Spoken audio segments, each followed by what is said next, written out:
Hello hi दोस्तों, नमस्ते। आप लोग कैसे हैं? एक गाना निकला है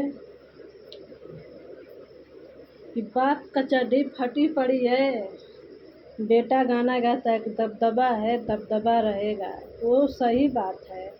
जब तक ले शादी नहीं हुआ है तब तक ले बाप का कहना बनता है। जब शादी हो जाता है तब बाप को दबदबा बनना पड़ता है और बाप दबदबा बन जाते हैं।